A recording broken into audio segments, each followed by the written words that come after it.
nk'ibisanzwe hano no muri twimanukiye kuri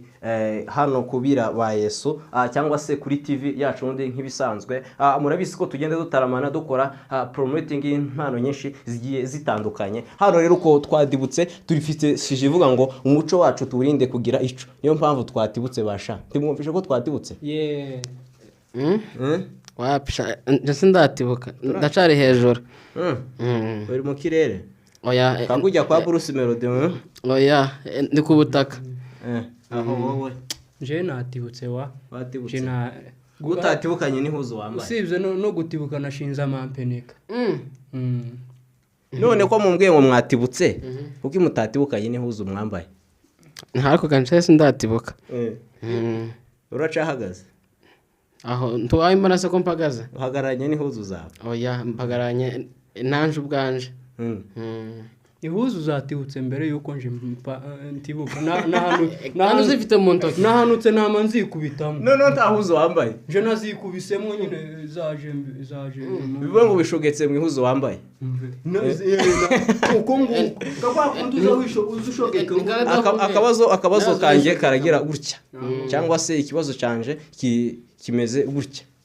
bibaye ngombwa ko uramuka uhindutse cyangwa se ugomba guhumura nk'imboga mu kinyamurenge ni ngiye bijyo uhumurana nkabyo ako sha Zanzibar it's sha ego ni igipfu wowe uravuze ngo bibaye ngombwa wogenda uhumura tukaje no mwikanisa ugahumura Zanzibar ngwikipa ishase ne numvishega neza ariko ga kuzikunda gashase no muranka akuzugomba ranka Zanzibar uko abantu bose mukurikiye abira ba Yesu bumenye ko ingwa zoza humura nka Zanzibar nabo bonja nico kibazo muri Zanzibar aho twagiye data ho humura nkizembo gico y'inguyu ni igipfu karavuga ngo arashaka guhumura nk'ibinyenyanja ibintu bibaho ibinyenyanja muntu yogenda ahumura kabucunga mu mahanda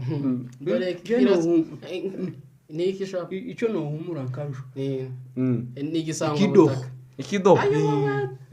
ubwo bibaye ngombwa ko ugenda tuzoza tubonamo uwacu ikido undi tumubonemo Zanzibar none bibaye ngombwa ubu nyine ikibazo cya kabiri cyacu dusoza ni ikihe kintu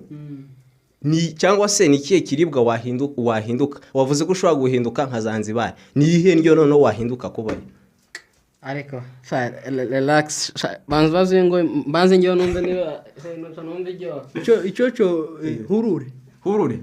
none ko mpaye mbona usa n'ibishimbo no kubera ko uhisemo hurure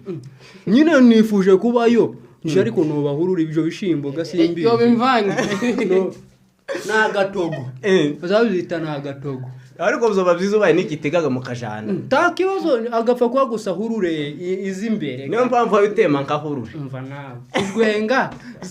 sinjewe gujwenza ni hurure ubwo bibaye ngombwa ko ugomba guhumura nk'imboga wahumura nk'ikidoho wamara gufata ikidoho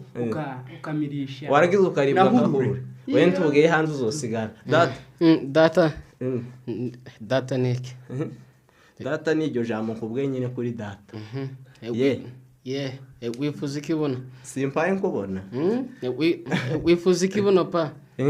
wifuza ikibuno ikibuno ntaco nifuza kuko ndagifite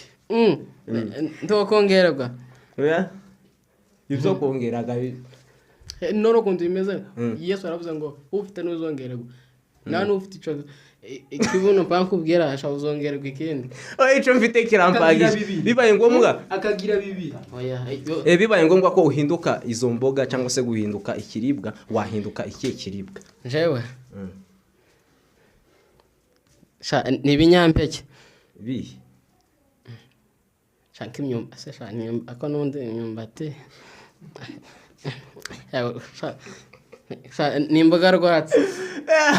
uko bibaye ngombwa ko data wacu agomba guhinduka imboga cyangwa se agomba guhinduka ikiribwa